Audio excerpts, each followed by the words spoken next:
I never expected to be telling this story.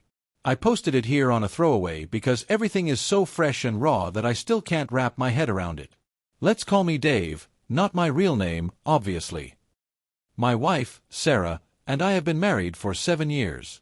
We're both in our early 30s. No kids, just the two of us living in a small suburban home. I thought we were in a good place. Things have always been somewhat stable, if maybe a little less exciting recently. I have a good job working from home as a data analyst. She's been working in marketing for a pharmaceutical company in the city, commuting in every day. Nothing seemed out of the ordinary. At least, that's what I kept telling myself. A few months ago, Sarah started taking rides with the same driver.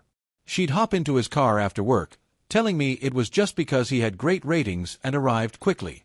I believed her, of course. I'm not the suspicious type.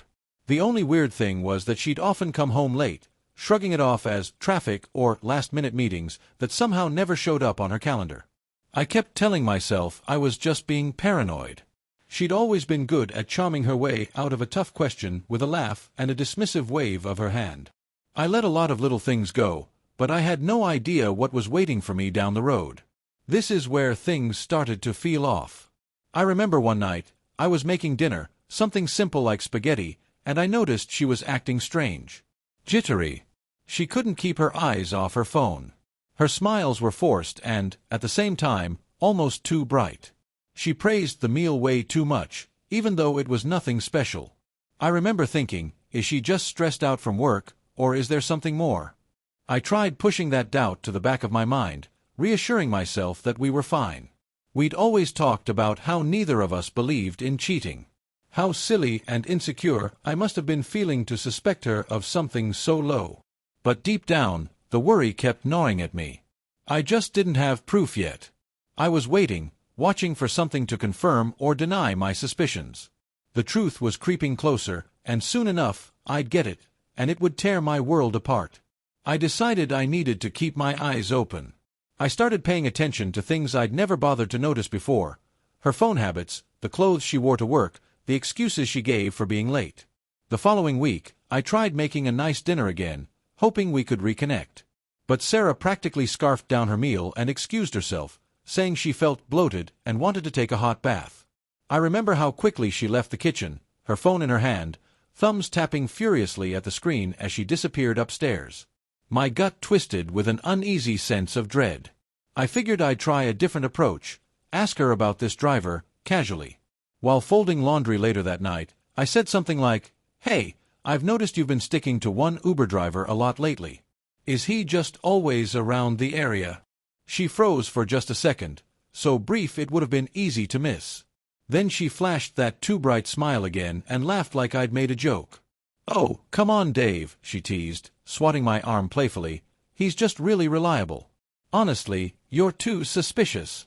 She rolled her eyes and returned to folding a blouse, but her fingers trembled slightly, and that told me everything I needed to know. I wasn't imagining it. Still, I had no hard proof, and I felt guilty for even suspecting her. We'd never had trust issues before, and I didn't want to be that paranoid husband. Besides, she had plausible explanations. A reliable driver. Late meetings. Stress from a demanding job. Yet, an uneasy silence began to set in between us. I'd come downstairs in the morning to find her already gone sometimes, earlier than usual. She'd return home later, with flimsy excuses like, I had to pick up something at the drugstore, even though she'd have no new purchases. She'd keep her phone angled away from me and would lock it as soon as I walked into a room. I was torn. Part of me wanted to trust her. Another part knew something was very wrong. At this point, I still didn't know how deep it ran. I couldn't have imagined then that soon, I'd catch her in the most blatant and humiliating way possible. I just knew that someone, was tearing my life apart behind my back, and I could feel it coming for me like a dark storm rolling in. One morning, I decided I needed to be proactive. I didn't want to just sit around, paranoid and helpless. I couldn't outright demand to see her phone. That would push her away or make me look like the bad guy if I was wrong. Instead, I took a personal day from work without telling her. She thought I was just logging in from home as usual. After she left, I waited a while and then drove downtown. I had a feeling if I went to her office, I might catch her at something. Maybe they'd confirm she left early, or I'd see her sneaking out for a lunch that lasted too long. The city was noisy and crowded. Her building's lobby had glass walls, and I found a spot across the street where I could discreetly watch. Hours passed, and I didn't see her leave. She'd texted me earlier something about having a busy day, so I just assumed she was inside. My plan was to intercept her as she left work, hoping to catch her off guard. I wanted to see the expression on her face if she walked out with this mysterious driver. Sure enough, around 5 p.m., I finally saw her step out. But here's the kicker, she wasn't alone. She was walking side by side with a guy who looked like he stepped right out of a cheap cologne ad, slicked back hair, that fake charming grin, his hand resting just a little too close to the small of her back. I tried not to jump to conclusions. Maybe he was a co-worker. But they stood by the curb, and soon an Uber pulled up, his Uber, from the way he directed her inside. She got in, and he slid in right after her. That didn't feel like a typical carpool. It felt intimate, secretive. I followed them. I know it sounds crazy, like some jealous movie husband, right? But I had to know. The driver took off, and I kept a few cars behind, thankful for city traffic that slowed everyone down. The car eventually stopped at a small cafe a few blocks away. I watched Sarah and this guy step out, laughing, leaning in close. They didn't kiss, but it was enough to send my heart pounding. I snapped a few photos with my phone, my hands shaking. Evidence. I hated myself for doing this, but I needed proof.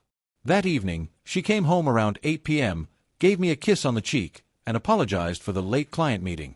She talked about how stressful her job was getting, how exhausted she felt. I just nodded, barely able to speak. The lies poured out so easily, and I had pictures of her cozy afternoon cafe break with some stranger. The betrayal started to feel more real, like a weight on my chest I couldn't ignore. I needed more than just a few suspicious photos, though. I had to catch them in the act, or this would stay a he said, she said, situation. Little did I know, that confirmation was closer than I could imagine, and it would hit me like a sledgehammer. I couldn't sleep that night. Her lies kept looping in my mind, refusing to let me rest. The next day, I decided I needed irrefutable proof. I had to know, one way or the other. Without telling anyone, I took another day off and drove back down to her office, parked discreetly, and settled in to watch. Around 5:10 p.m., I saw her emerge from the building. She was dressed more provocatively than usual, tighter skirt, a blouse that revealed more than I'd ever seen her wear to work. And who was leaning against a sleek black sedan by the curb? The same guy I'd followed before.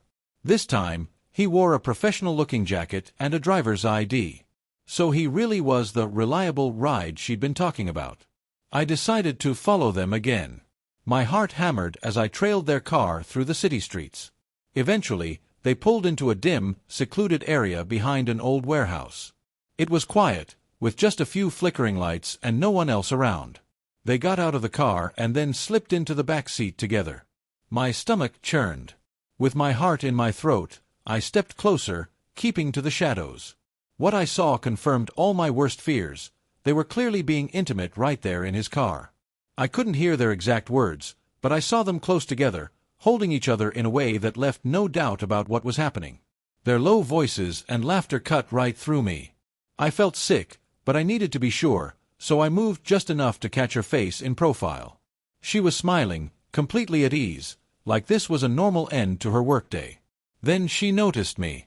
She startled, pulled away from him, and jumped out of the car. The shock and panic on her face were obvious. Instead of apologizing or showing any remorse, she immediately went on the attack. "What are you doing here, Dave?" she shrilled, her voice cracking with both rage and fear. She tried to smooth her hair, her clothes, acting as if I was the one out of line. I stood there, speechless, as she spewed accusations at me for stalking her, for not trusting her. She made it sound like I was the villain, completely ignoring the undeniable evidence I had just witnessed. In that moment, something in me broke. I knew I couldn't ignore it anymore. This was it. I knew what I had to do next, no matter how painful it would be. I stood there, heart pounding, as Sarah scrambled to regain her composure. She looked furious, and yet beneath that anger, I sensed a flicker of fear. She knew she'd been caught, Right there, with her driver lover in that dingy back alley. For a moment, she just glared at me, her face twisted with indignation, as if my presence was some grand betrayal rather than hers. "Dave," she hissed, voice low, "you're acting like a maniac." "Stalking me? What, did you think I wouldn't notice?" Her accusations came rapid fire, and I swear, if someone had stumbled into that scene without context, they'd have believed I was the villain. The driver stood off to the side, trying to look composed, but he couldn't hide the nervous shifting of his feet. His eyes darted around, as if searching for a quick exit. I tried to talk. My voice came out shaky. "Sarah, I know what you've been doing. I followed you because you've been lying to me for weeks, and now I see exactly what's going on." I tried to stay calm, but my hands trembled. Her reaction was immediate. She threw her hands in the air, rolled her eyes, and barked out a laugh that was as humorless as it was shrill. "Oh, you know what's going on, do you? Look, Dave, if you'd given me a bit of space instead of breathing down my neck all the time, maybe we wouldn't be in this situation." She crossed her arms, flipping the narrative on me so smoothly it made my head spin. "You're just too insecure," she spat. "Always assuming the worst." Before I could respond, the driver cleared his throat, mumbled something about, "This is getting messy," and tried to slip back into his car. Sarah whirled around, yelling at him not to leave. She sounded desperate, as though she needed him as a shield for my accusation. Seeing them both together, listening to her blatant deflection, I knew I was done. Done with this marriage, done with her lies. I clenched my jaw and tried to steady my voice. "I'm filing for divorce," I said flatly. Her eyes widened, and for a split second there was genuine surprise, maybe even regret. But it vanished as quickly as it came. She scoffed, shook her head, and leaned toward me. "Fine, Dave," she said, her tone mocking, "if that's what you want. Let's see how far your little threats get you." She slammed the car door shut, then marched off down the alley, leaving her driver scrambling to follow. I stood there for a long moment, letting the reality sink in. The life I thought I had, the marriage I thought was solid, had just blown up in front of me. Something inside me shifted. I realized I wasn't going to let her twist this situation any further. I had to move forward, find some sense of stability, and that meant cutting her out of my life, no matter how painful it might be. Little did I know how much uglier things would get before it was all said and done. The next day, the house felt different, empty, yet charged with tension. Sarah hadn't returned that night, and I half expected her to walk in, flip her hair, and act like nothing happened. But morning light poured through the windows, and I woke up alone. The silence pressed in on me as I sat at the kitchen table, staring at yesterday's coffee mug. I knew I had to do something. I said I'd file for divorce, and I meant it. After the insanity in that alley, there was no coming back. Around midday, I made some calls, found a lawyer recommended by a friend. Just scheduling the consultation felt like taking a step into a new, uncertain world. Yet, as soon as I hung up, I heard the front door creak open. My heart jumped. I looked up, and there she was, strolling in as if she owned the place. She wore the same clothes from before, her hair a mess, eyes rimmed with dark circles. But her attitude, just as brazen as ever. "Wow," she said, smirking, "you really went off the rails yesterday. That was embarrassing for both of us." She leaned against the doorframe, arms crossed, trying to look casual but coming off as menacing. I felt my blood boil. Was she seriously going to pretend that I was the one who crossed a line? "Sarah," I said, trying to keep my voice steady, "I told you. I'm done. I'm filing for divorce." At that, she snapped. Her face contorted into rage, so fierce it startled me. "You think you can just throw our marriage away?" she screamed. "You've got some nerve, Dave. All because you can't handle the fact that I need more excitement in my life." She flung her purse onto a chair, nearly knocking it over. "Oh, and don't think I'm going to make this easy on you. I know all about our finances, our savings, the house. Good luck walking away clean." I stood my ground. "Do whatever you want," I said quietly. "I'm getting a lawyer. This is happening." She laughed, a harsh bark that sent chills down my spine. "Go ahead. Try. I'll make sure everyone knows what a controlling, suspicious husband you've been.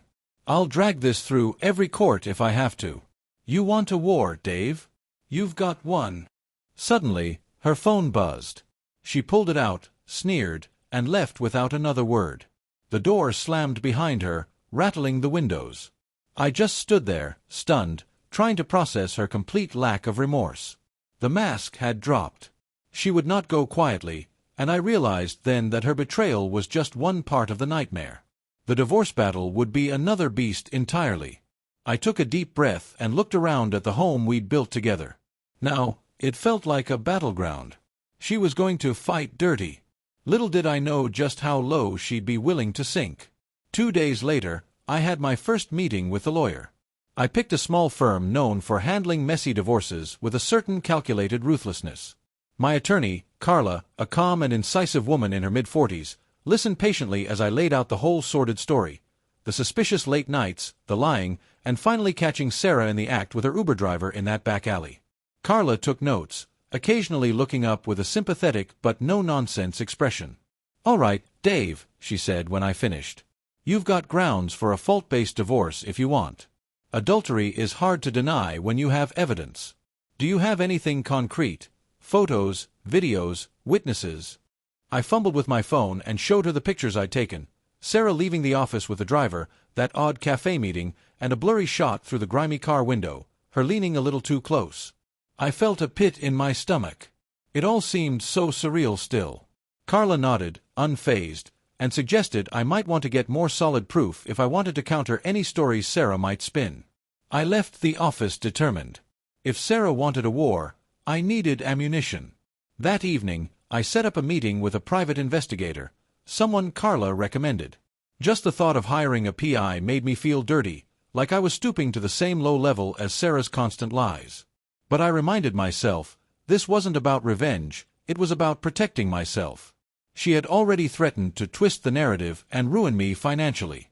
That night, after finalizing the PI arrangement, I came home to find a sticky note slapped onto my front door.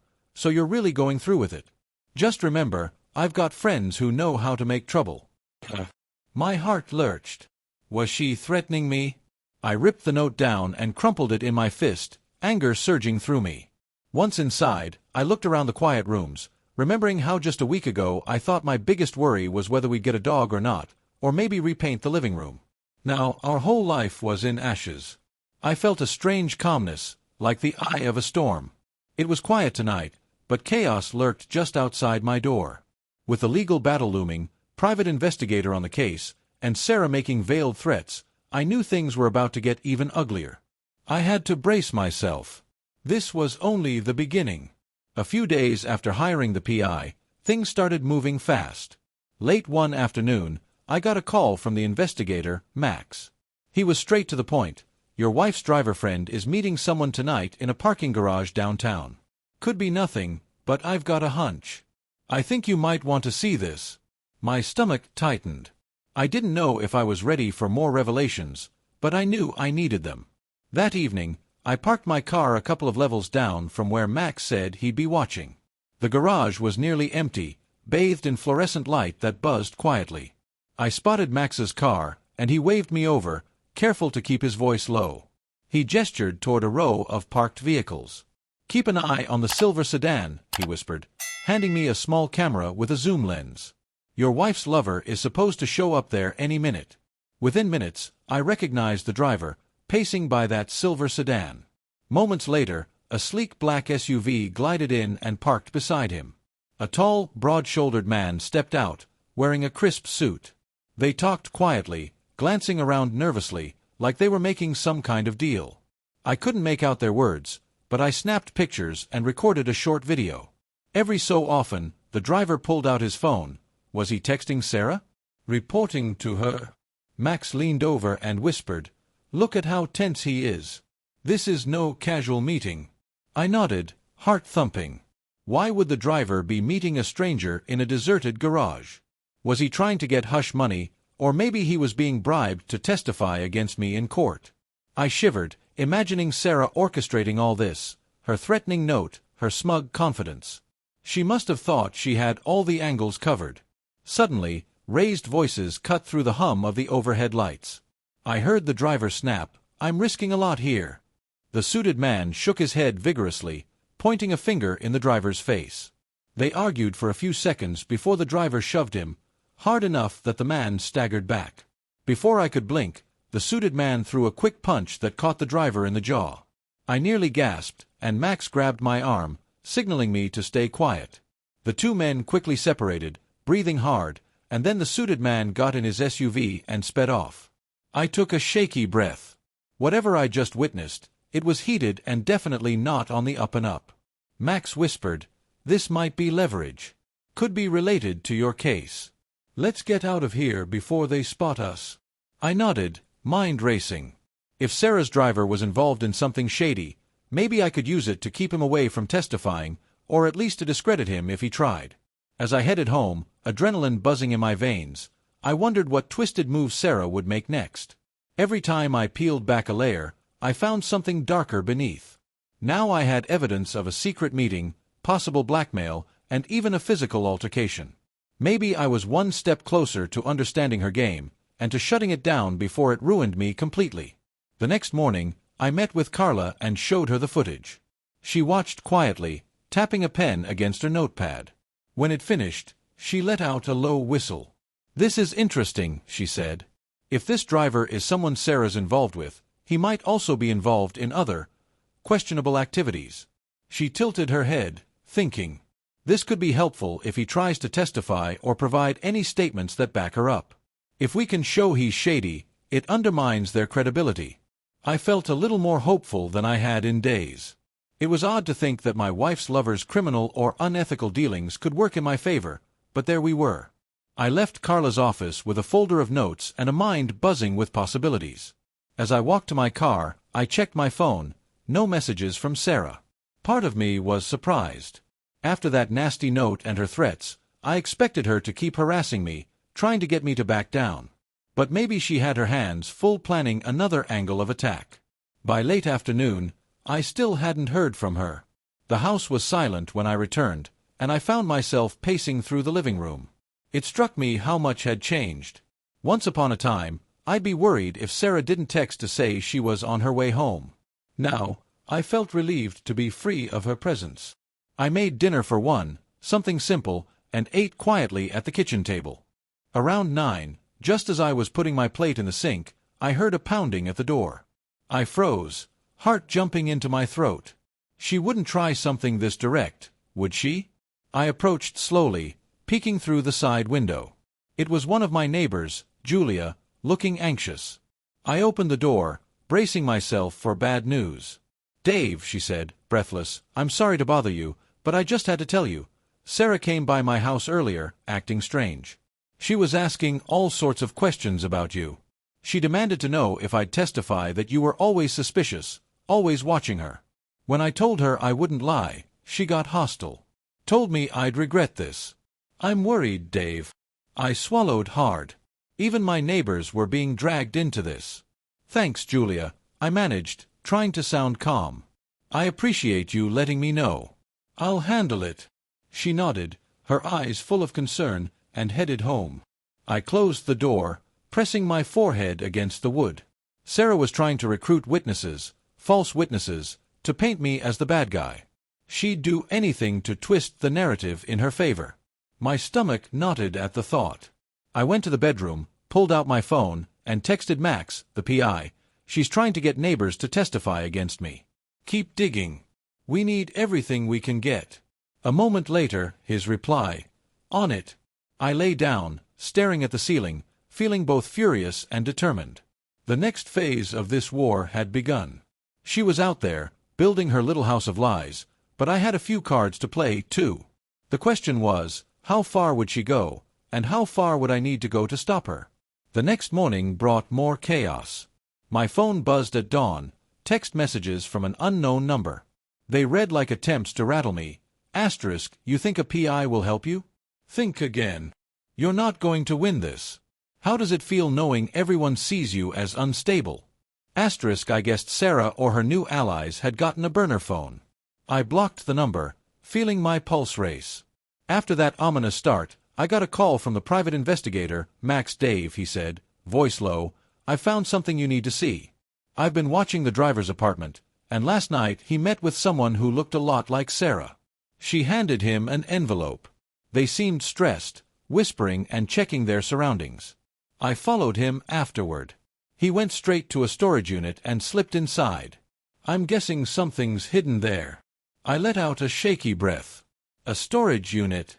If they were stashing something, a payoff, documents, maybe even doctored evidence, this could be huge. Can we get access? I asked, knowing full well it might mean stepping into a legal gray area. Max was professional, though. I can note the location and keep an eye on it, he said. We might need a court order or some leverage to open it legally. But now we know it exists. I thanked him, my mind already turning over possibilities. If they were hiding evidence, maybe it was because Sarah planned to frame me somehow. Would she go that far? If she was already trying to turn neighbors against me, maybe she'd forge documents or stash incriminating items to claim I was doing something illegal. I tried to push down the dread. At least now I knew a piece of her puzzle, a storage unit and secret meetings. Later that day, Carla called. The situation is escalating, she said calmly. I got a call from Sarah's lawyer. They're demanding mediation and hinting that they have proof you've been harassing her and violating her privacy. I snorted at that, anger flaring. Harassment? After catching her cheating and dealing with her intimidation tactics, she had the nerve to claim I was the aggressor? Carla must have sensed my frustration. Don't panic, Dave. They're fishing. If they had something solid, they'd present it. This might be a bluff. Still, we need to be prepared. Keep recording any interaction, any texts, anything at all. We'll build a counter-narrative. You caught her in adultery. Remember, the truth is on our side. Hanging up, I paced the living room, considering my next move. Suddenly, I heard a car engine outside, revving aggressively. I looked through the blinds and saw the driver's black sedan idling at the curb. My heart hammered. Was he trying to intimidate me now? After a few tense minutes, the car peeled off, leaving a dark smear of exhaust in the quiet street. In that moment, I realized this wasn't just a messy divorce. It was a battle of nerves, secrets, and potentially even danger. She and her accomplice were pushing me, testing my resolve, hoping I'd crumble and accept her terms. But I wouldn't. I was gathering the truth piece by piece, and soon enough, I'd shine a light on her entire web of lies. They thought they could scare me into silence. They were wrong. The day after spotting the driver lurking outside my home, Max called me again. Dave, I've been watching that storage unit. Late last night, the driver returned. He had a large duffel bag. I managed to snap photos of him going in and out. He left after about 20 minutes, looking uneasy. A tension headache throbbed behind my eyes as I listened. I imagined them planting something incriminating. Maybe drugs, fake threats, anything to frame me as an abusive husband. I told Max to stay on it. Meanwhile, Carla arranged a preliminary mediation meeting. We sat across a cold conference table from Sarah and her lawyer. She barely made eye contact, flipping her hair and smirking. Her lawyer rolled out a list of demands that made my jaw drop. Half the house's value, spousal support for years, plus a confidentiality agreement to ensure I didn't talk about her infidelity. I nearly laughed out loud, but Carla's quick hand on my arm reminded me to stay calm.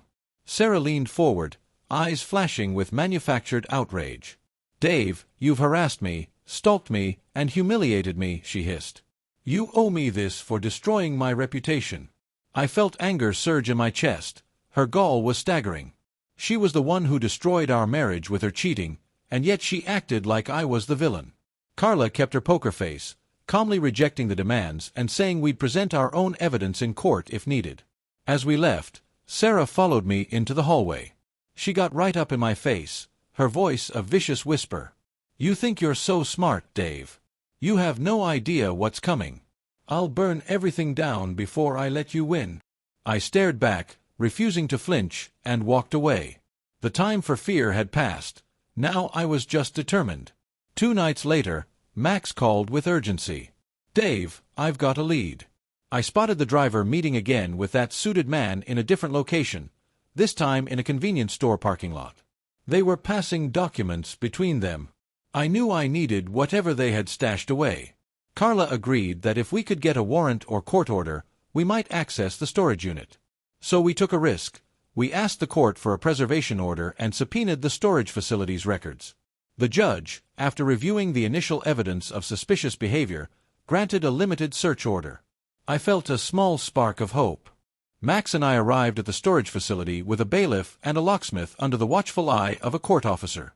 Inside the small, musty unit, we found exactly what we feared: forged emails where I supposedly threatened Sarah with violence, doctored text messages showing me writing vile, abusive tirades. There were even staged photos, grainy images of a man who looked vaguely like me, holding what appeared to be a weapon. But the craftsmanship wasn't perfect. The driver and Sarah had rushed the job. Carla would surely tear this apart in court. As I snapped pictures of every fake document, relief and fury mingled in my chest. They were trying to build a monstrous lie, turning me into some abusive villain. But now we had proof of their fabrication. I could already picture Sarah's face when confronted with this in a legal setting. She'd tried to push me against the ropes, but I just found her secret weapon and disarmed it. At the next mediation attempt, Carla calmly laid out the new evidence. Sarah's lawyer went pale when Carla slid the photos and notes across the table. For the first time, I saw Sarah's confident mask slip. Her eyes darted to her lawyer, then to me, then back down at the documents. This is ridiculous," she hissed, trying to bluster her way out. "This is probably Dave's doing, forging stuff to frame me." Carla just raised an eyebrow. "We have a court-appointed officer's report verifying we found these documents in the storage unit rented by your associate." She pushed forward a rental agreement with the driver's name on it. "Your client's lover, if I'm not mistaken?" Sarah's face twisted in anger. She leaned forward, practically snarling. "You can't prove I knew anything about this. This is all a setup." She turned to me, voice shrill. "You did this to humiliate me, Dave. You and your fancy lawyer and your spy-for-hire PI." She was unraveling, practically shaking in her seat. Her lawyer tried to calm her down, but she was too far gone. She ranted about how I was too boring and how she needed excitement, how this was all my fault for not trusting her. The more she spoke, the clearer it was. She had no real defense. She'd been caught orchestrating a dirty scheme, and her attempts to flip the narrative were falling flat. Carla leaned back, quietly satisfied. "We can proceed to trial, or we can settle now with terms more favorable to Dave. Your choice." Sarah stormed out of mediation, nearly knocking over a chair. Her lawyer followed, looking beleaguered. I sat there, body buzzing with relief. Carla patted my shoulder. "Don't celebrate yet, Dave. She might try one more desperate move. But I think we have the upper hand now." True to prediction, that evening I found a note shoved under my door. Asterisk, "You ruin everything, Dave. I could have given you a way out where you didn't look like a monster, but you forced my hand. Now I'll make sure that driver testifies you abused me, no matter what." Asterisk, the handwriting was frantic, letters pressed so hard they tore the paper in spots. But her threat lacked real bite now. If they put the driver on the stand, Carla would bury him with evidence of the storage unit scheme. I was done feeling intimidated. I scanned the note, forwarded it to Carla, and tossed the original in a secure file. A few days later, the driver himself was arrested. Max had tipped off the authorities about suspicious activity. Turns out the driver had a record and was violating parole by participating in fraudulent schemes. With him out of the picture, Sarah lost her key ally. The court date approached, and I could almost taste the freedom from her manipulations. On the morning of the final hearing, Sarah arrived in court looking disheveled and desperate. She wore a suit that was just slightly too large, her hair pulled back tightly, face pale. Her eyes darted around nervously. Without her driver lover by her side, without her fabricated evidence, she stood on shaky ground. Meanwhile, Carla presented our case with calm precision. The confirmed adultery, the attempts at falsifying evidence, the intimidation of neighbors. Sarah attempted one last hysterical outburst, calling me a pathetic excuse for a man, and shrieking that I had ruined her life by not simply giving her what she wanted. The judge silenced her with a stern glare. There was no sympathy left for her antics. Her lies and cruelty were laid bare. The ruling came swiftly. The divorce was granted in my favor. I retained the house, most of my assets, and avoided any spousal support. Sarah got nothing but her belongings, and her shattered reputation. After the verdict, she stomped out of the courtroom, refusing to look at me. I watched her go, feeling a strange mixture of sadness and relief. I drove home alone, the sun setting warm and golden over the quiet suburb. Stepping into the house, I could almost feel the toxic atmosphere lifting. It was mine now, my space, my peace. The whirlwind was over, and I had come out intact. Sarah might continue spinning her lies elsewhere, but I no longer had to care. I was free, ready to rebuild my life without her manipulations. The war was won, and I'd learned never again to ignore the quiet instincts that warn us when someone we trust is tearing us apart from the inside. Thank you for visited my YouTube channel. Your support, likes, and comments truly inspire me to create even more engaging content. If you enjoyed this video, don't forget to subscribe and hit the notification bell so you never miss an update. You're a part of this amazing community, and I'm thrilled to share my stories with you. See you in the next video on YouTube.